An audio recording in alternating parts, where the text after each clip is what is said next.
mais um episódio do nosso quadro Pergunte a Maestro. Se você é novo por aqui, já se inscreva em nosso canal, já dê o seu joinha, pois ele nos ajuda a ter mais relevância no YouTube e faz com que o nosso conteúdo chegue a mais pessoas. Então, se você não participou do quadro, é muito simples. É só você ir aqui no nosso box de comentários, deixar a sua dúvida, que a nossa equipe está sempre de olho e ela pode pintar por aqui, viu? Então vamos para as nossas perguntas do dia? Vem comigo, Pergunte a Maestro. Maestro, eu me chamo Rafael e tenho 36 anos. Sou novo aqui no canal. Gostaria de ter conhecido o senhor há mais tempo. Os vídeos do senhor me explicam mais do que quase tudo que já vi na vida. Muito obrigado. Eu que agradeço. Eu tenho uma voz com timbre feminino. Tanto a minha voz falada quanto a minha voz cantada. Minhas pregas vocais são normais. Já fiz exames médicos e fui avaliado por um fonoaudiólogo. E não tenho problemas hormonais. Nos corais por onde cantei, eu geralmente fazia o contralto mais agudo ou o soprano mais grave. Costumavam me classificar como contratenor. Porém, quando ouço outros contratenores, reparo que eles têm uma voz falada com características masculinas clássicas. É possível que um contratenor também fale com uma voz feminina ou existe uma classificação vocal para isso? Muito obrigado, mais uma vez. Grande abraço. Tá bom, um abraço. Ó, tira o senhor. Você é novo no canal, você não tá sabendo. Tira o senhor, tá? Maestro, você... Tranquilo. Vamos lá. A voz falada do contratenor não necessariamente precisa ser uma voz aguda, mas também pode ser uma voz aguda. Especificamente porque a classificação vocal do contratenor, ela é... Como é que eu vou explicar isso? Ela é um tabu. Alguns teóricos, como Richard Miller, por exemplo, no Structural Singing, classificam o contratenor como uma voz... não como um far, mas como uma opção, sabe? Uma classificação opcional. Eu não acho isso. Eu vou dizer como eu classifico um contratenor. Eu vou falar por mim, tá? Eu tentei cantar como Barry Tenor, tentei cantar como tenor, e era tudo muito sofrido, tudo muito difícil. Depois tentei cantar como sopranista, também era tudo muito esquisito, sabe? Como contralto, minha voz soava ágil, densa, projetada, lírica, ou seja, era o máximo da minha otimização com o mínimo do meu esforço. Então, eu entendi que eu era um contratenor alto. Então, a classificação do contratenor tem a ver com isso, o máximo da otimização dele com o mínimo do esforço dele. Então, um sopranista, um falsetista, não necessariamente é um contratenor. Eu posso ter um falsetista barítono que faz, às vezes, do contratenor, que pode cantar num coro, que pode, sei lá, otimizar a sua voz para que isso aconteça, mas não necessariamente ele nasceu contratenor. Então, tem várias possibilidades. Além disso, existe uma classificação que chama-se haute contra, que eu já falei aqui, que é um tenor sobreagudo, que tem facilidades de troca do mix tênue para o mix denso e que conseguem um resultado muito interessante, especificamente no mix denso. Que essa voz também é complicada a cantar num coral, porque como ele é um tenor muito agudo, ele pode cantar no primeiro tenor ou ele pode cantar no contralto, segundo contralto. Mas os contratenores normalmente cantam no primeiro contralto, ou seja, o contralto mais agudo, como você falou. No segundo soprano, sofrem um pouco nos agudos, porque não são sopranistas. Então, existe aí milhões de classificações, como existem nos sopranos. Soprano ligeiro, soprano lírico dramático, soprano espinto. Da mesma forma, existem contratenores que são contratenores sopranistas, mezzosopranos, como era um castrato também, Carestin era um mezzo-soprano, o Senesino era um alto, o Farinelli era um soprano. Então, existem também essas gradações entre os contratenores, só que se você prestar bem atenção, quando você põe, sei lá, vai ouvir um contratenor no YouTube, você vai colocar contratenor, vai aparecer um monte de timbres diferentes. Mais altos, mais sopranos, entendeu? E todos se chamam contratenores. Isso é muito vago. O mais importante é você tentar descobrir qual é essa voz que você projeta que é confortável e que você consegue, vamos dizer assim, uma voz lírica interessante. Agora, eu vou pedir para o Alan colocar aqui para você alguns exemplos dos meus contratenores, alunos contratenores, que não usam a voz de contratenor, que se adaptaram a uma outra realidade. Saíram desse... Tem um Fá de contratenor ou de outra contra, eu não vou dizer qual é qual, eu vou pedir para ele colocar alguns aqui. Eu vou pedir para eles fazerem um vocalizezinho, eu vou dar um vocalize, vou pedir para eles fazerem igual, para você ouvir as diferenças de timbre. Todos eles ou são outra contra, ou são contratenores alto, ou são sopranistas. E eles conseguem fazer o mesmo timbre que, mais ou menos o mesmo timbre que eu, mas eles não usam esse timbre. Quase nenhum deles aqui usam isso. Ou são cantores de Broadway, ou são cantores pop, ou são cantores de rock. Então, eles não estão usando a tessitura de contratenor, mas eles têm essa voz, ou de contratenor, ou de outra contra, entendeu? Então, deixa eu fazer um vocalize aqui. E vamos comparar os timbres. É legal que vocês escutam vários timbres aqui. Eu não vou dizer quem é alto, não vou dizer quem é outra contra, não vou dizer quem é sopranista. Você aí tente adivinhar quem é, tá bom?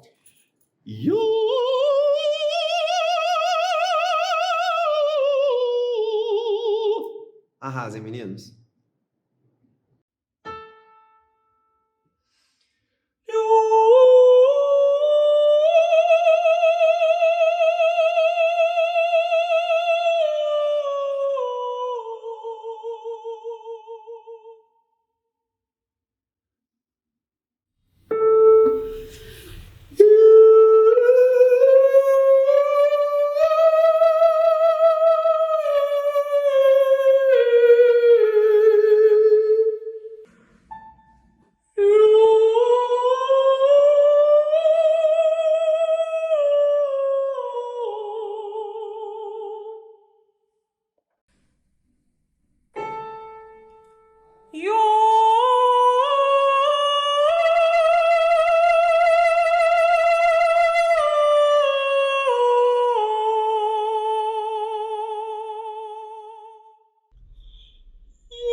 Maestro, quando você fala em massa recrutável de TA, é o mesmo que modificar o modo de fechamento das pregas vocais? Ou isso significa a mudança de borda das pregas vocais em si? Exemplo, se estou na região de falsete de Garcia grave, a borda da prega vocal está densa, certo? Mas isso significa também que eu posso estar com um maior ou menor fechamento glótico? Ou estou viajando na maionese? Abraços a todos do estúdio. Você tá viajando um pouco na maionese. Deixa eu tentar te explicar. Cuidado para você não confundir fechamento glótico com massa recrutável. Massa recrutável é a quantidade de... a própria massa do TA que você está chamando para atenção. Então, os dois tensores são TA no registro médio, tá? TA e CT, certo? Então, se eu estou numa região, como você está descrevendo, do falsete de Garcia, e estou na borda densa, à medida que eu subo, se eu for diminuindo a massa recrutável, o meu TA que está fechando, e o fechamento pode ser intenso ou pode ser mais doce, etc., ele vai... a quantidade de músculo que está sendo recrutada naquele momento pode ser aliviada na hora que eu subo. Quando essa quantidade é aliviada, o CT consegue alongar melhor o TA. E aí, quando eu passo de borda, quando eu troco de borda, o cleque é menor. Então, na verdade, fazendo uma analogia a um corpo de um fisiculturista, quando você tem um fisiculturista com muita massa, é difícil esse cara alongar, certo? Então, ele tem uma hipertrofia muscular. É difícil você pedir para ele colocar a mão aqui atrás. Ele para aqui. Então, o que nós queremos no nosso TA ele tem que ser forte. Claro que ele tem que ser forte. Ele sempre tem que ser um músculo trabalhado. Mas ele também tem que alongar quando eu quero. Porque o CT não tem força para o alongar. O CT é um músculo que trabalha de uma maneira mais fixa e o TA é que se torna permissivo. Então, quando eu recruto menos massa do TA, o CT consegue alongá-lo. É isso. Isso não tem a ver muito com fechamento, tá?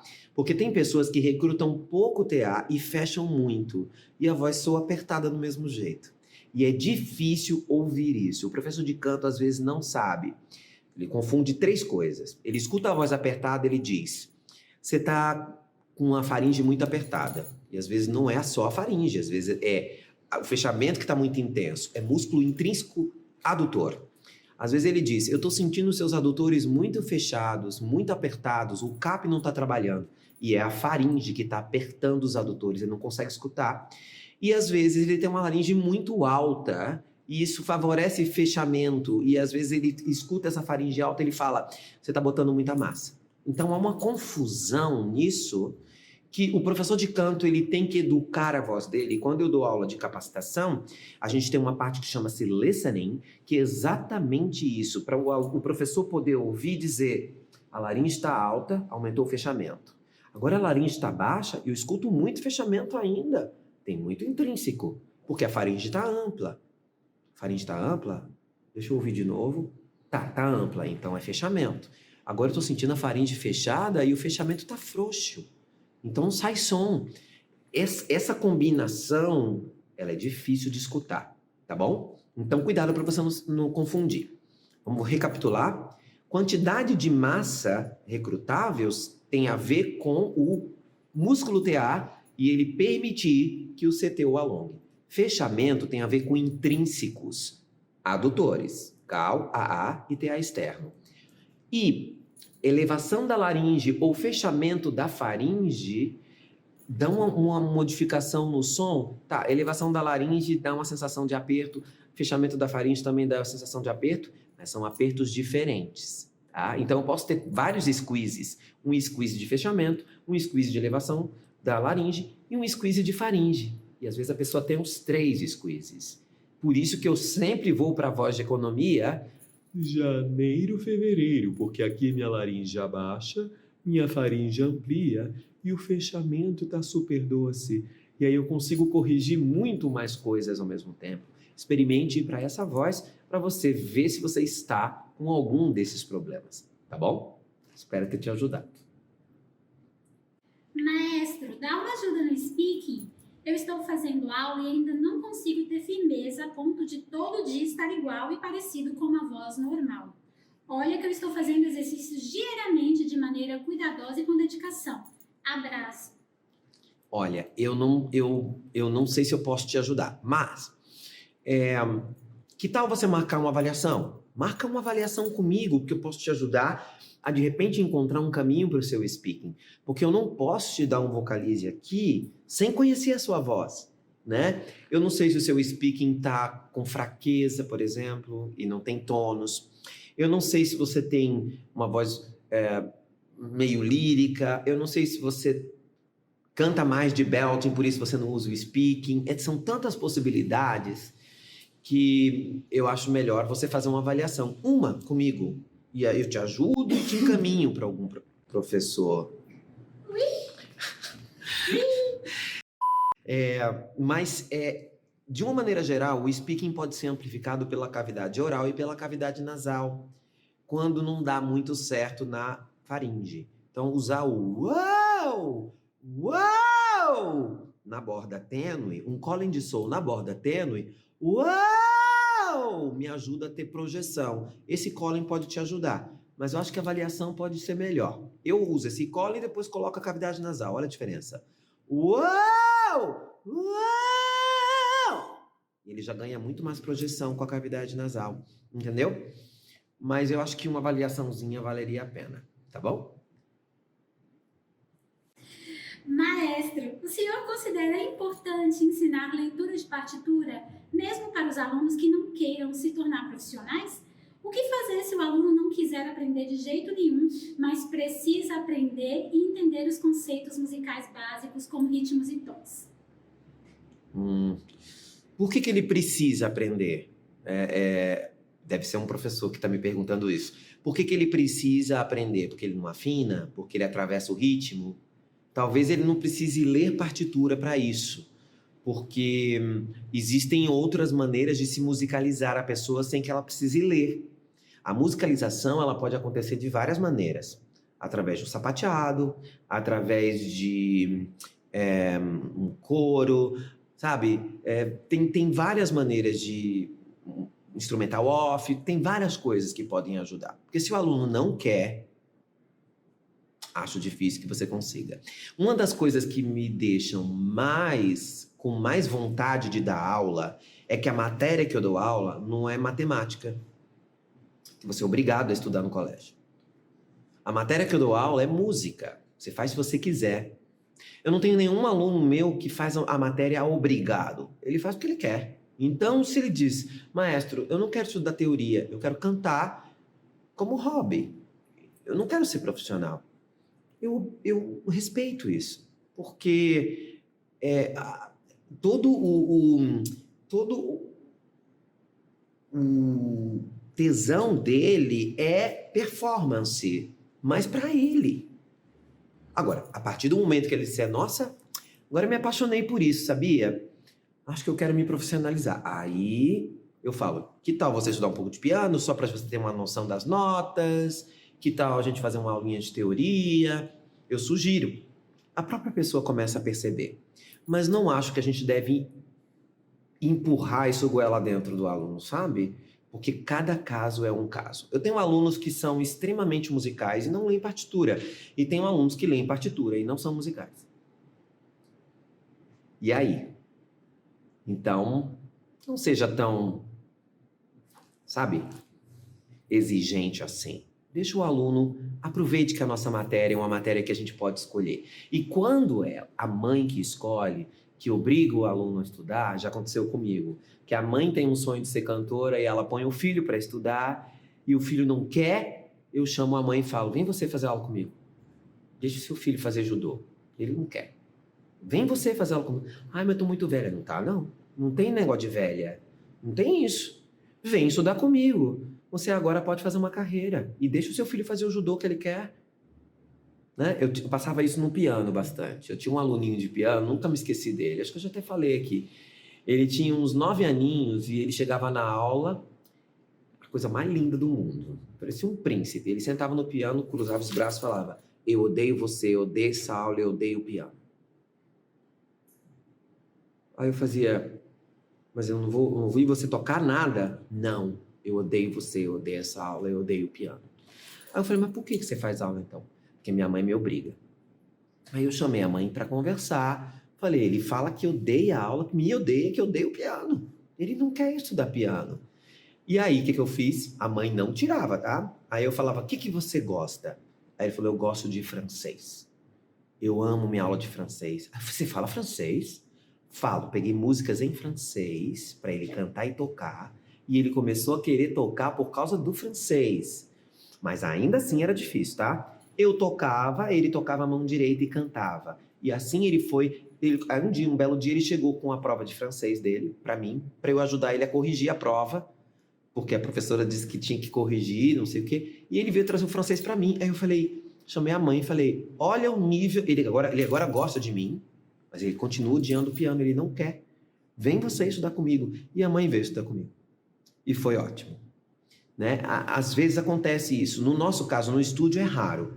É raro uma criança que não queira e a mãe obrigue. Porque às vezes tem uma... A gente chama de mãe de miss, né? Aquela mãe de miss. Ela quer que a filha seja tudo e às vezes a gente tem que chamar e dizer, olha, ela não tá tão nessa onda, sabe? Ela quer outra coisa.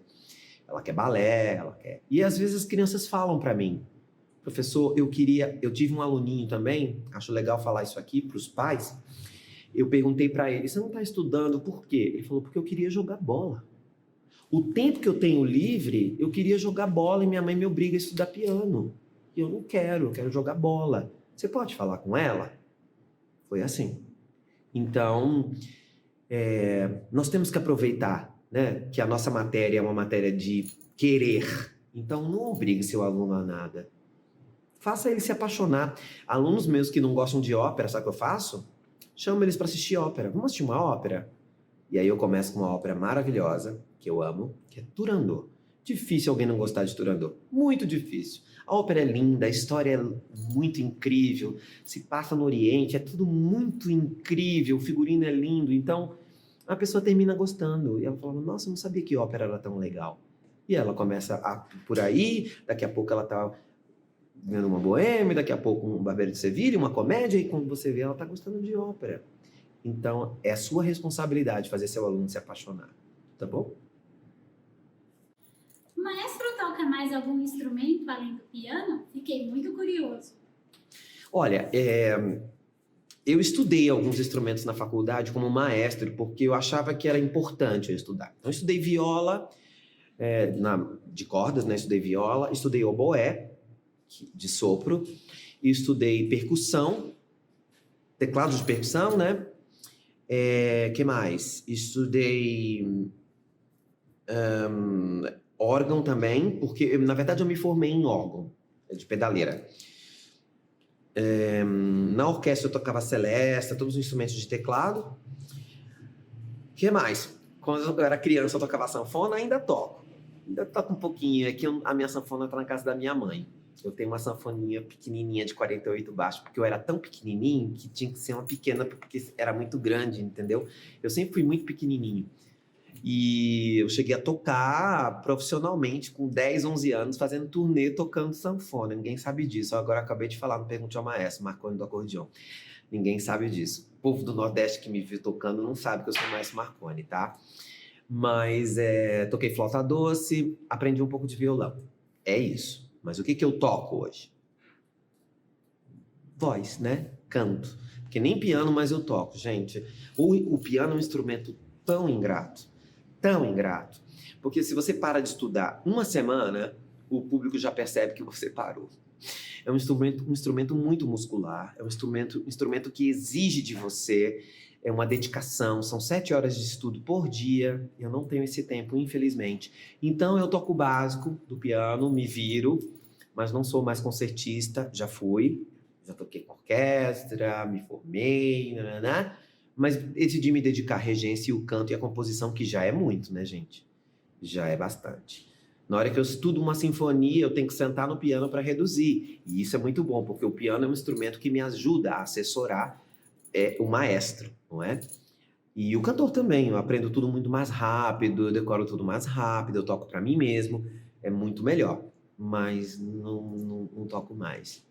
E eu tenho um piano em casa. É muito engraçado. O meu piano, eu uso mais o meu piano para dar aula do que para tocar mesmo. O meu pianista, o meu repetidor do meu duo, né, que é o Leonardo Córdoba, toca mais o meu piano do que eu. É impressionante. A gente ensaia toda semana e ele toca mais do que eu.